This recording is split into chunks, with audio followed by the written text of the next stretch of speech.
Hello there everybody, how you doing? I understand that it's 2:45 in the UK. Over here it is much earlier.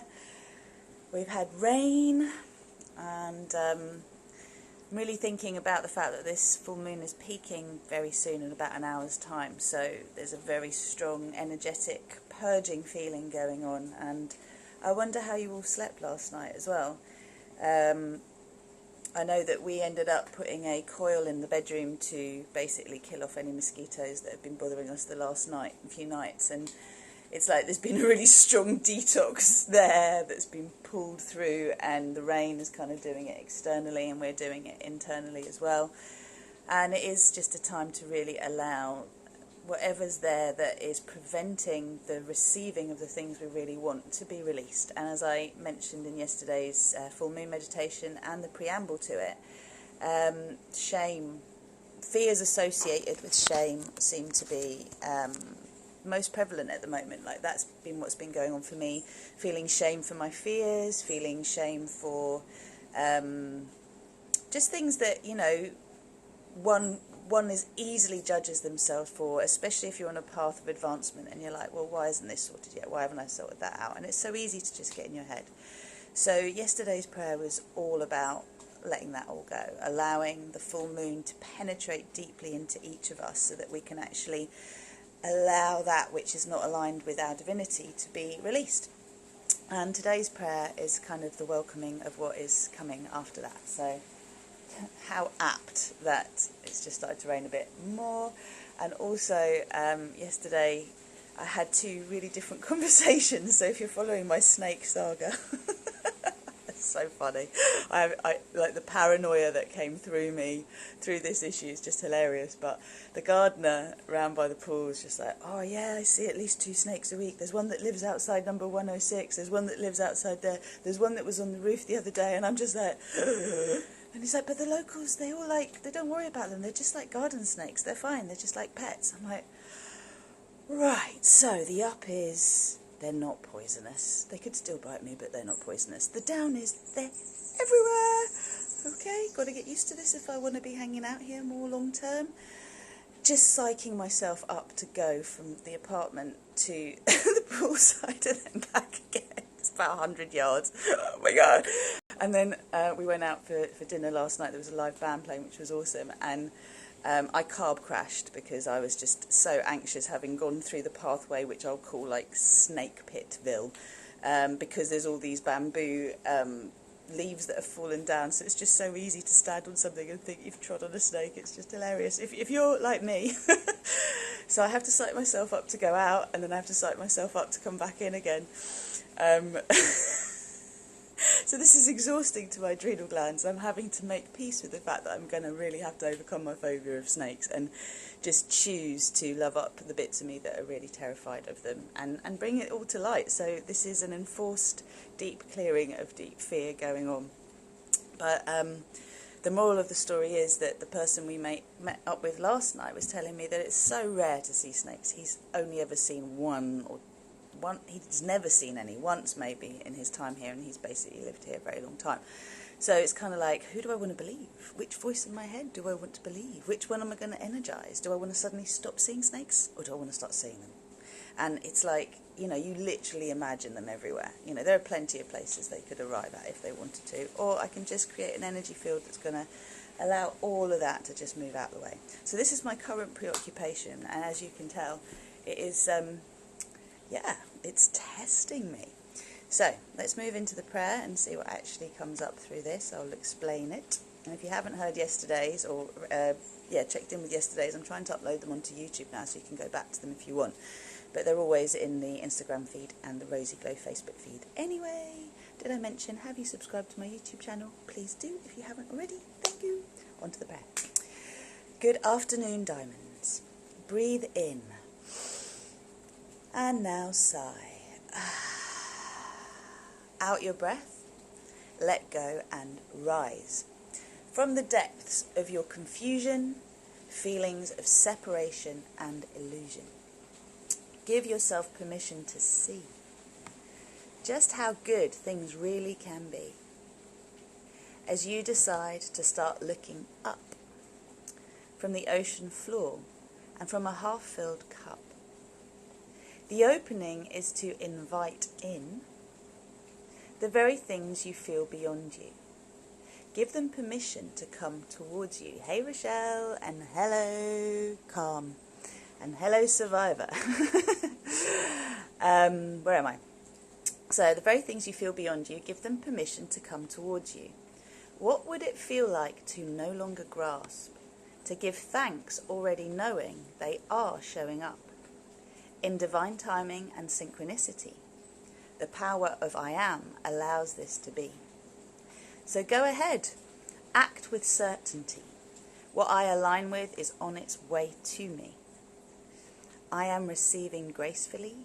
I am in perfect resonance with my divinity. I am that I am. So, yesterday, the prayer was all about the purging that the moon is bringing in, the pressure's building, and this is the last hour before it fully peaks. So if you're really finding yourself in an intense space, know that this is that really deep, just pushing out. Anyone who's given birth, this is that point where the uterus has stopped opening up and starting to push down. So it's transition, it's that squeezing the baby out into the birth canal to bring into the world. So this is where we are right now if you're feeling like, I can't breathe, what's going on? So yes, the whole thing here is about what does it feel like, instead of feeling, oh, this hasn't happened yet, this hasn't happened yet, this hasn't happened yet, what do I need to do to make this happen, or why hasn't so-and-so got back to me? Just get grounded, get centered, get into that space of receiving the things you need, that the phone calls, the emails, the connections come to you rather than you having to reach out. Because guess what? You're already reaching out energetically by holding the vibration of these things coming to you. So this is where the power of I am is so important. When you decree something with the words I am, that's what's manifesting, until you say something after that that may contradict it. So every time you say I am, you wipe out the previous statement, unless what you say after this I am supports the previous statement. So if you find yourself yo-yoing all the time, and you find yourself sort of building up really well and then suddenly things aren't manifesting, check in with what you're saying after the words I am. Really pay attention. If you say things like, oh, I'm always late, oh, I'm so stupid, oh, I always get this wrong, I'm always doing this, like those things are not things you want to energize. Clear them up with the full moon. So what we want to be energizing is the moment we say a powerful affirmation like, I am receiving gracefully, or I am in perfect resonance with my divinity. That's the case. That's what's happening. That's what you're vibrating with. So everything that is meant to come to you in alignment with your divine design timeline will start to line up. You do also need to do the inspired action poll just to look for evidence of it. So, you know, if you're waiting for a phone call or an email, give thanks for it already being received. And then when you feel the impulse to check in with it, but don't be obsessive about it. Same with if you're waiting for an answer from someone. What is the answer you want? Align yourself with that, and also let go of the attachment that that's what you want, but if it's not for the highest good of all, you are wanting to align with the highest good of all. So always handing it over to the win-win-win scenario. Then you can let go of attachment and not worry about missing the boat. This is what has really helped me to feel more confident in the decisions that I make, especially when there are choice points that it's really hard to know which way to go. What's your head, what's your heart, right? So I hope that helps. So the idea is to give yourself permission, okay? The opening is to invite the very things you feel beyond you. Give them permission to come towards you. So whatever it is, you want a new relationship, you want a new client, whatever it is you want, just welcome it in, welcome it in. What would it feel like for it to be really easy? What would it feel like for you to know what to do every step of the way, even if you don't know now what to do, just to know that the answer will come every step of the way of whatever new things you step into. And then if you're no longer grasping, you're just giving thanks because you're already knowing that they're showing up. So you give thanks. You say, I am something or other. I am that I am. And you give thanks for it because it's coming. That's the certainty. That's the faith. Where are we? So, and you know they're showing up in divine timing and synchronicity because the power of I am allows that. When you align with your divine design, you align with your the ascending earth paradigm, that's exactly what you're doing. So let's do the prayer one more time. Any questions, any comments would be good to hear. So, good afternoon, diamonds. Breathe in. And now sigh. Let out your breath. Let go and rise. From the depths of your confusion, feelings of separation and illusion. Give yourself permission to see just how good things really can be. As you decide to start looking up from the ocean floor and from a half-filled cup, the opening is to invite in the very things you feel beyond you. Give them permission to come towards you. What would it feel like to no longer grasp? To give thanks ahead, knowing they are showing up. So, what would it feel like to no longer grasp? To give thanks ahead, knowing they are showing up. In divine timing and synchronicity, the power of I am allows this to be. So go ahead and act with certainty. What I align with is on its way to me. I am receiving gracefully. I am in perfect resonance with my divinity. I am that I am. And if you've seen the most recent affirmation, I am statement on Insta, you'll see that I have superimposed a statement on the house that most look like the one that I've been seeing in my visions. I don't know whether this retreat space, this bay, this house is actually in Grand Cayman. I just know that as I aligned with that image, as I aligned with the fact that the crystal that I bought in the summer came out of the ocean and was impulsing the divine blueprint of a space that I was here to come and do some work with and to set up. I don't know if it's here. I just know that I'm on the lookout for it. So on the day I had off on Saturday, we went and we looked. And there are videos on YouTube if you want to have a look. I took videos throughout the day. We went to the place where all the big, beautiful houses are. And we, with a boat, just literally travelled around, seeing if we could find a house that looked like the one in my vision. And I took photos and videos of every house. And this was the one that most looked like it, except, you know, the two sides are the opposite side, right? And yeah, what do? I call it in. I am that I am. I am receiving gracefully. I'm putting it out there. If it's here, it's here. The connections will be made. If it isn't, it'll be somewhere else. Just have to keep holding the vibration of this already being complete, this already having been created, me living in that house and working with that retreat space. It's just like, that's what I've been told is the most important thing for me to keep energizing with my intention and my desire and my passion. And every time I don't know what to do, I keep being told, energize that, because that's part of my divine design, my divine blueprint. That's what keeps being gifted to me as a higher vision from the multidimensional perspective. So beyond 5D, I think it's a 9D or 11D perspective that I'm bringing down and energizing into the physical.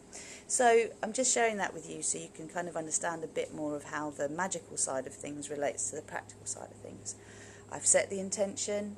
I've got into the feeling vibration while being here, aligning with it, and then I've taken the inspired action to go looking for it and to look for signs of it and what is closest to it to energize that, and then I've published it with an I am statement. So let's see what happens, eh? I'll leave it there. Oh, hello Kate, welcome. Has anyone got anything they would like to share whilst we're online? If you've got any questions, any insights in terms of how you've been feeling with this full moon. Remember, if you have been feeling a little bit wonky, the full moon meditation went out yesterday. It's £11 for non-RISE members, and the whole focus was on clearing shame. So when I talk about it being a co-creation meditation and a world service, when we clear from the depths of our being consciously, we're also clearing for the collective. And I'll be honest, there was meant to be a piece in there for clearing for the collective as well, but we went so deep in all the layers that we were clearing of shame that actually it felt like that was complete. So if you know you need it, let me know. If anyone has got any comments, I'll read the prayer one more time, and otherwise I'll leave it there and just wish you a beautiful purge. You know, moon is a healing moon. I'm going to make friends with snakes, I've decided, especially non-venomous ones. Really, come on, you know, why am I holding on to this fear? Which part of my personality needs to hold on to it? I don't need to be terrified, do I? I can let it go. So I'm feeling into the version of me that doesn't feel terrified by snakes. Good afternoon, diamonds. Breathe in, and now sigh. Out your breath, let go and rise. From the depths of your confusion, feelings of separation and illusion, give yourself permission to see just how good things really can be. As you decide to start looking up from the ocean floor and from a half-filled cup, the opening is to invite in the very things you feel beyond you. Give them permission to come towards you. What would it feel like to no longer grasp? To give thanks ahead knowing they are showing up in divine timing and synchronicity. The power of I am allows this to be. So go ahead and act with certainty. What I align with is on its way to me. I am receiving gracefully. I am in perfect resonance with my divinity. I am that I am. And that, my friends, is a wrap. So I'll leave it there. I wish you a beautiful full moon. Take it easy. Have an apple cider vinegar bath if you can. Journal. And if you want the meditation, you can still pay for it. Go up to the Join the Magic page, pay for the meditation, and once we've got your payment, we will send you the meditation. You can always message me as well, and once you've paid, I'll make sure I get it to you. Lots of love. Take care, beautiful ones. Bye.